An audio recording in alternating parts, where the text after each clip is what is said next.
ভেবেই অবাক লাগে জানো তো। এই কিছু বছর আগে মা বাবার হাত ধরে যেতাম হচ্ছে ভোট দিতে, হাতে একটু কালি লাগিয়ে দিত, সেটা নিয়েই বিশাল খুশি। আজ আমাদের এখানে দ্বিতীয় দফার ভোট। সকাল সকাল উঠে একটু হেলথ ড্রিঙ্ক খেয়ে এখন পুজো করতে বসে গেছি। আর এই পুরনো ফুলমালাগুলো না আমি জমিয়ে রাখছি, কি করব সেটা দেখাবো। তার আগে দেখো, এমনি দিন যখন ফুল হয় না গাছের, যখন হয় তখন একেবারে ভরে হয়। আর এই গরমের সিজনে জুঁইয়ের মালা, ওফ, আমার যে কি প্রিয়। যাই হোক, আমাদের এখানে আজ দ্বিতীয় দফার ভোট, তো আমারও ভোটের নাম আছে। তো এইবার তো খুব গরম হাওয়া, কে জিতবে কে হারবে সেটা বোঝাটা মুশকিল। তো তার জন্য সকাল সকাল স্নান টান করে পুজো পাঠ দিয়ে আগে বেরিয়ে যাব ভোট দিতে, তারপরে এসে রান্না করব।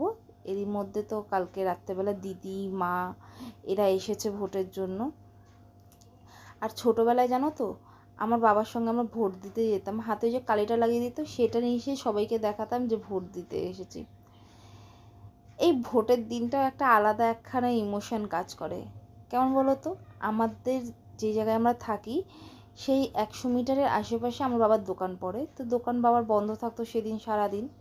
তো আমাদের তো খুব আনন্দ, বাবার দোকান বন্ধ। আগের দিন বাবা মাংস টাংস এনে রেখে দিত, সেটাই খাওয়া হতো, রান্নাবান্না হতো। এখন যদিও আমি একটু নিরামিষাশী হয়ে গেছি, আজ আমি মাংস করিনি কথা ঠিক, তবে ভোট ঠোট দিয়ে এসে কিন্তু একদম আমি গাছ পাঠা রান্না করেছি, মানে ইঁচড়। তো তোমরা সকলে ভোট কেমনভাবে দিলে অবশ্যই জানিও। টাটা।